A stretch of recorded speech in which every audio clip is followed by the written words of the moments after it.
Na terceira grande era da Terra-média, algo aconteceu. Algo que mudaria o destino de centenas de pessoas, desde os poderosos e sábios elfos até os humildes e pacíficos hobbits do condado. 16 anéis foram forjados, mas não simples anéis, não simples joias, e sim anéis do poder, onde cada anel era mágico e poderoso de sua própria forma. Mas você conhece a história por trás desses anéis? A história da criação desses anéis? Bem, eu acho que não, né? Então foi isso que eu vim contar a vocês hoje.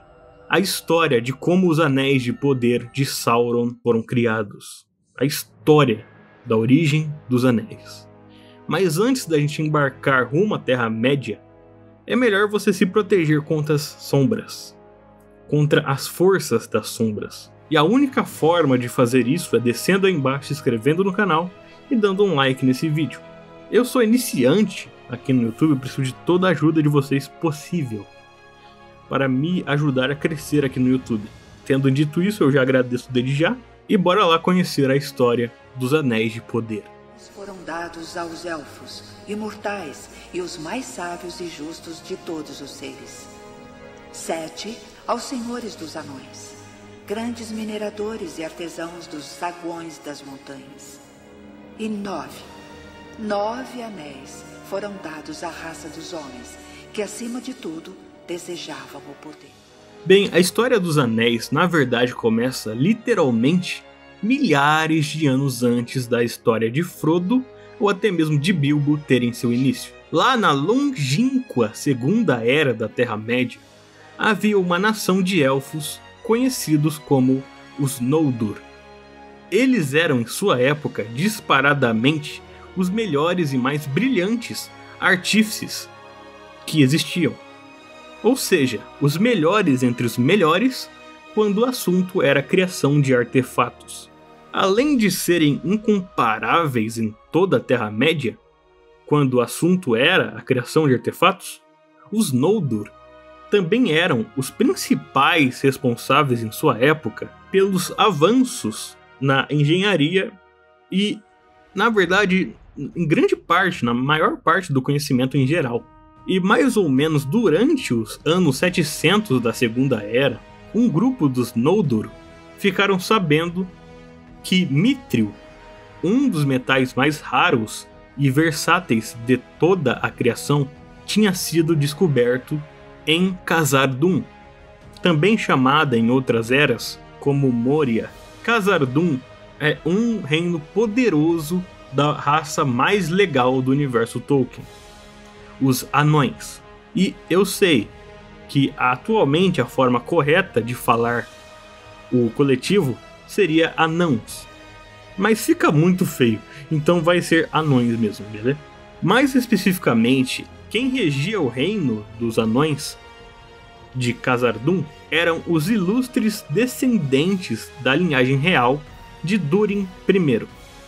O metal achado nas profundezas de Khazad-dûm, o chamado Mithril, é fascinante demais e muito poderoso.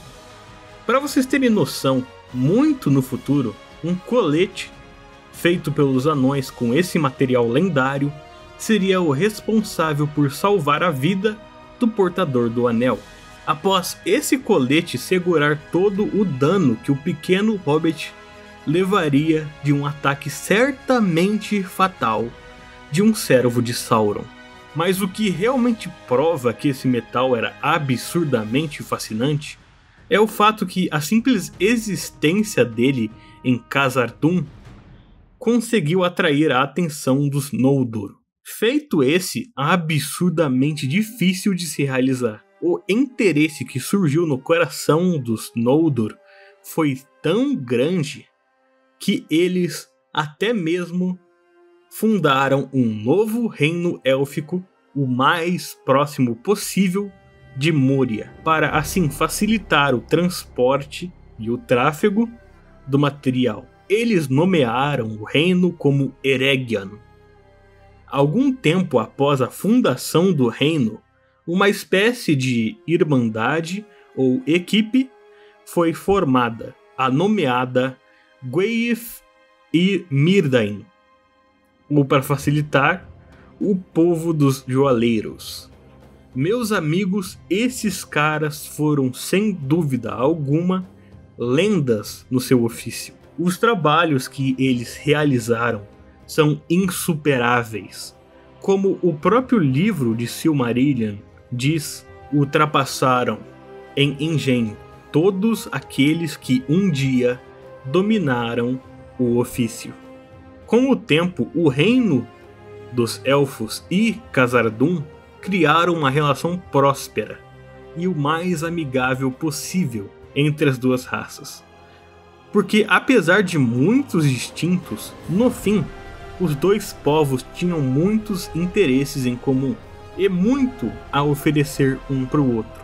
E com o tempo se passando, com a ajuda dos anões, Eregion se tornou muito mais forte e Khazad-dûm muito mais bela do que jamais fora, graças à ajuda dos elfos.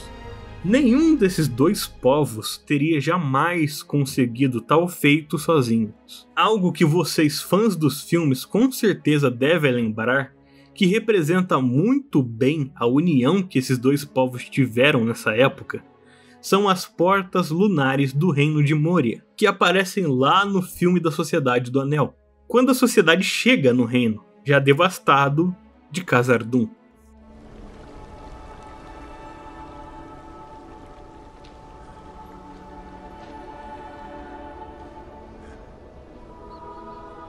It reads, "The doors of Durin, Lord of Moria. Speak, friend, and enter." What do you suppose that means? Oh, it's quite simple. If you want a friend, you speak the password and the doors will open. Anon Nathalan, Edrochiamen. Só por mera curiosidade para vocês saberem, aquela porta específica que o Gandalf abre está escrita em élfico. Eu, Narvi, as fiz e Celebrimbor de Asevin as desenhou. Sendo Narvi um anão do reino de Moria e Celebrimbor um príncipe élfico, futuro rei de Eregion. Mas além disso, o maior entre os joalheiros que já existiram na Terra-média, ou no mínimo em Eregion. Além disso, quem já jogou Sombras de Mordor e Sombras da Guerra está ciente do quão importante esse cara é para a história em geral de O Senhor dos Anéis. Bem, o tempo se passou e o brilho das criações de Eregion e de Moria aumentou cada vez mais. Histórias dos feitos desses dois povos em conjunto ecoavam por toda a Terra-média, e por muito tempo essa prosperidade gerou o que ficou conhecido como o período onde elfos e anões tiveram seu maior tempo de amizade. Porém, o ruim de algo ficar muito famoso é que esse algo sempre pode acabar sendo conhecido ou percebido pelas pessoas ou coisas erradas. E foi justamente isso que aconteceu.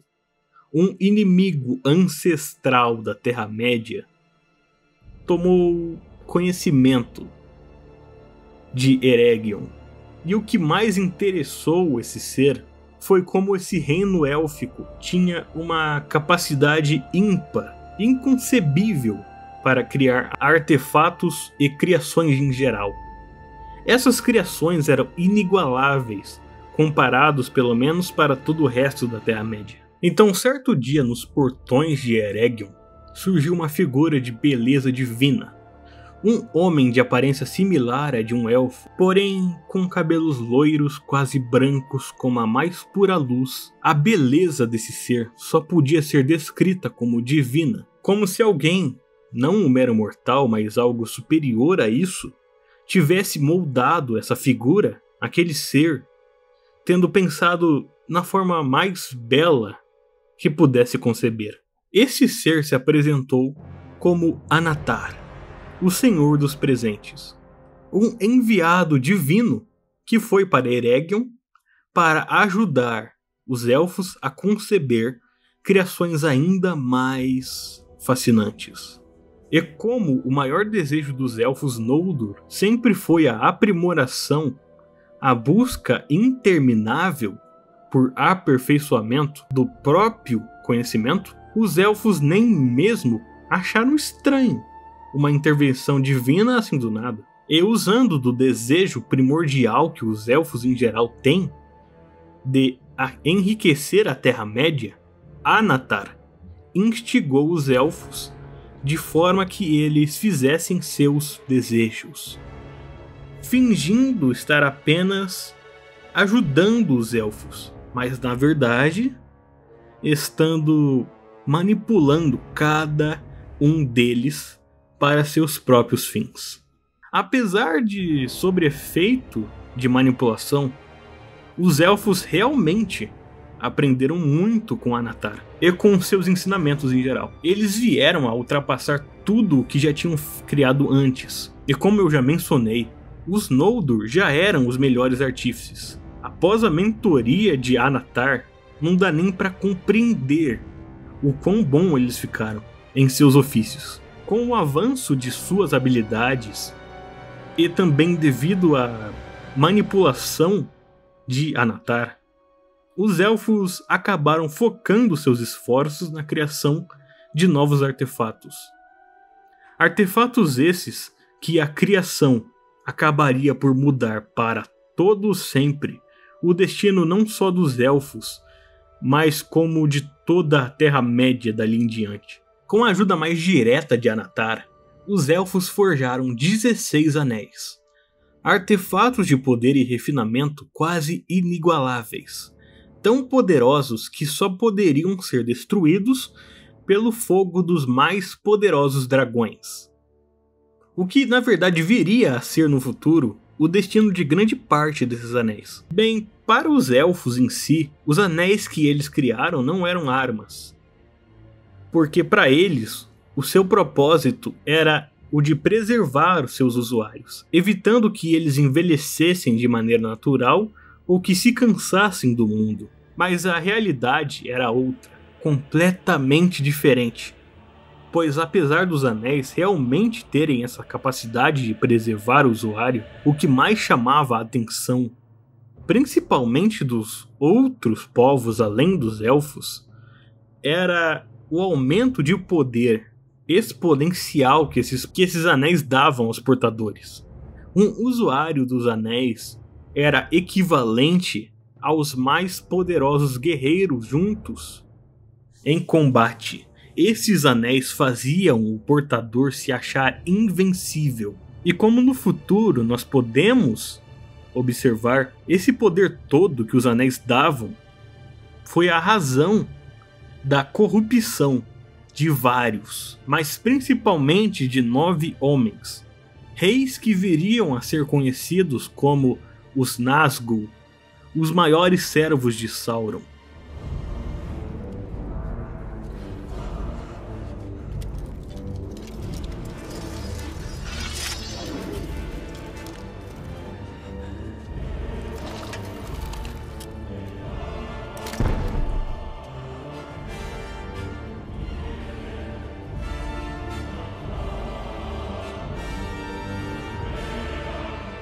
Um tempo após a criação desses anéis, mais 3 anéis foram forjados. Mas esses anéis eram completamente diferentes de todos, pois esses anéis não tiveram a participação direta de Anatar em sua criação.